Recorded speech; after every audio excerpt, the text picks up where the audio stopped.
Teman-teman sekalian, dari sini saya mau tanya sama Anda beberapa hal. Pertanyaan ini tidak usah Anda jawab langsung, tapi untuk PR, nanti seluruh acara kita akan kita pakai untuk secara bertahap menjawab pertanyaan dan mendiskusikan pertanyaan-pertanyaan ini. Oke. Kalau persatuan, Pak, kalau kita ibaratkan makanan, itu ada, katakanlah ada dua jenis persatuan. Ada dua jenis Bhinneka Tunggal Ika. Satu jenis gado-gado atau lotek. Nomor dua jenis es jus, jenis blender. Menurut Anda yang mana ini Bhinneka Tunggal Ika ini? Jenis blender apa gado-gado? Nek blender berarti kan semua digerus dari situ, kehilangan identitasnya, jadi zat baru yang namanya es buah, es jus buah apa gimana?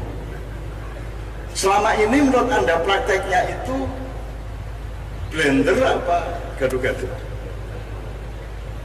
Coba Anda iling-iling selama ini di Indonesia. Misalnya gini, Indonesia itu dudu Jawa loh, itu dudu Islam loh, ini Indonesia dudu Islam. Kui kalimat blender apa kalimat gado-gado? Kalimat blender, betul. Ini negara Indonesia bukan Jawa, kan gitu. Itu berarti blender, betul. Ini bukan negara Islam, ini negara Pancasila. Itu blender apa? Blender. Nah, Anda setuju nggak sama blender? Mestinya gado-gado. Indonesia itu ya Islam, ya Kristen, ya ya kebatinan, ya Hindu, ya Buddha, ya Katoloco, ya Dharma Gandul, pemenang Subud, segala macam kita coba pahami mereka dengan itikat baik dan husnudzon, gitu ya. Indonesia itu ya Jawa, ya Sunda, ya Madura. Ini ada Madura sebelah sana, makanya sampai karena selama Orba dulu itu kan cara berpikirnya blender, sampai lagunya Omah Irama lupa menyebut Madura tuh. Ada Jawa, ada Sunda, gitu kan, terus Om Madura gak terima Madura juga. Kan gitu. Dan siaran ya. Nah, mulai malam hari ini Bapak, Pak Rektor dan Bapak-Bapak semua teman-teman UGM, kita pakai gado-gado. Harus kita hormati kubisnya sebagai kubis, dan kita celingkan dan kubisnya ini bergizi tenang. Demikian juga kacangnya, bumbune, apa meneh, kecambai, tomate, lontongnya, apa wae kita uri-uri dan kita perjelas dan kita sirami. Kubisnya ojo kok pateni, mentang-mentang Indonesia njur Jawa kok pateni ya rento, kan gitu. Jelas ya malam hari ini ya? Oke. Nah, dari situ saya punya beberapa pertanyaan.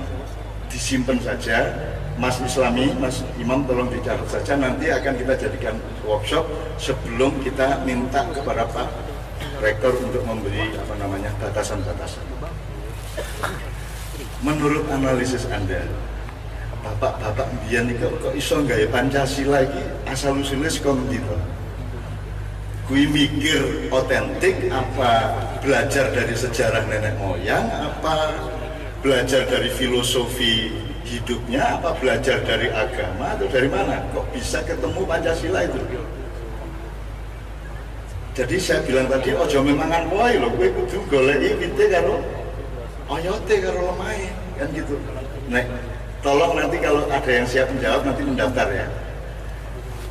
Menurut analisis historis Anda itu kira-kira gimana kok iso melahirkan Pancasila iki sak dunya ora lho, soalnya nang kene tok ya kan Amerika memang Declaration of Independence sekuler sebenarnya. Kalau Indonesia kan ono jelas ketuhanan yang maha. Oke, ini pertama. Nanti tolong yang punya pendapat ini dibuka. Nomor 2. Kok ngerti nek Tuhan ki Maha Esa ki saka sapa ya mbiyen? Ki dikandani sapa apa golek dhewe apa riset apa piye to kowe kok Maha Esa. Syukur Anda boleh dengan sub pertanyaan. Misalnya 2B gitu ya. Kok yang dipilih kata Esa ya, kok orang tunggal ya? Padahal kalau Bhinneka Tunggal Ikanya kan dari kitab Sutasoma oleh Empu Tantular. Dia mengutip dari kalimatnya Empu Tantular, Bhinneka Tunggal Ika. Nah, kalau Esa itu kan ono dwi, setelah esa dwi, tri, catur gitu ya.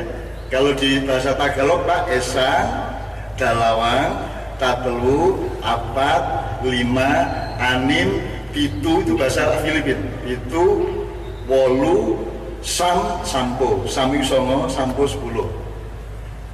Itu bahasa Tagalog. Bahasa Visayan juga begitu, bahasa Mindanao, Filipina Selatan juga begitu. Kok yang dipilih esa ya? Meskipun tidak masalah, orang berarti aku ingin ngurubah Pancasila ya orang. Wong wis penting kesepakatan kok ini disebut handphone lah sakarepmu apa kok sebut asbak ya ben diwale iki asbak kayak handphone ini apa to ya. Itu kan soal kesepakatan Pak kalau soal itu ya. Itu. Rambut sing endi terus sing kumis sing endi dan liya-liyane sing endi kan sakarep-karepmu. Orang berimajinasi. Anyep. Mesti ya berdiri daerah barat ini dari daerah barat dan utara nek saka wetan mesti paham maksudnya iki mesti terutama sing arek Jember Utara gitu. Mulane. Oke. Kira-kira kata esa itu kalau Allah kan tidak esa, kalau Allah kan tidak ada duanya, Allah kan tunggal mestinya. Kenapa bukan Allah yang maha tunggal? Ataukah tunggal itu bahasa Indonesia adalah esa? Ini tidak untuk mempersoalkan, untuk supaya kita itu ngerti asal usulnya dan memahami, kemudian menerima kesepakatan ini dengan ikhlas. Jadi rasa well sok-sok gitu loh. Kita pastikan malam hari ini. Ya. Terus ketiga, terutama teman-teman yang fakultas sastra namanya apa sekarang Pak? Sastra budaya, fakultas ilmu budaya, di mana ilmu bahasa ada di situ ya Pak ya, jurusan Pak ya. Nah sekarang saya tanya, kalau Anda mempelajari kosakata di Pancasila, itu ada berapa kata yang diadopsi atau diimport? Boleh dari bahasa Sanskrit, boleh dari bahasa Kawi, bahasa kuno maupun bahasa Arab, dalam konteks Arab maupun konteks Islam. Kalau Anda kan orang agak tapi kok daftari. Misalnya yang dari Al-Quran, yang diambil dari Al-Quran, misalnya kata apa wae? Adil, adab, hikmah, musyawarah, rakyat, ya apa? Ada ikhlas di Pancasila. Di Pancasila maksud saya, yang Pancasila, yang 5 butir itu yang mengadopsi dari Islam atau Arab dan lain-lain wacana atau sumber yang lain, misalnya Sanskrit, Buddha. Jangan lupa bahwa Empu Tengkulak ini berarti Hindu-Buddha. Berarti Bhinneka Tunggal Ika itu bisa dituduh ini musyrik karena bukan Islam. Bisa Pak ya? Kalau kita berpikirnya sumbu pendek dan kita sempit menurut ini Empu Tengkulak ini di zaman ini wacana di mana Hindu dan Buddha manunggal pada waktu itu dengan konstitusi yang namanya Kutara Manawa waktu itu. Kemudian diganti dengan konstitusi Mataram, diambil dari Tajus Salatin, Bustanus Salatin dan seterusnya, yang sekarang menjadi pusat keributan di sebelah selatan sana dengan Sabda Raja dan seterusnya. Tapi itu bukan masalah malam hari ini. Nah teman-teman sekalian coba dicari. Syukur ada yang nanti yang menjelaskan kalau rakyat itu dari kata apa. Itu konsep demokrasi atau kalau konsep demokrasi kenapa pakai rakyat? Kalau pakai rakyat kenapa tidak belajar kepada asal usul kata rakyat gitu ya. Terus bedanya apa rakyat sama masyarakat? Masyarakat juga dari bahasa Islam. Umat juga dari bahasa Islam. Apalagi Pak? Kenapa tidak pakai komunitas? Sekarang yang disebut komunitas kan kelompok kecil. Kalau community sebenarnya kan juga masyarakat kan gitu dan seterusnya. Ini juga lucu-lucu Indonesia ini. Jadi import nih dicampur aduk karo-karuan. Busine saka Jepang, rudone saka Cina, ya toh. Terus bane saka Jin. Pokoke dicampur dadi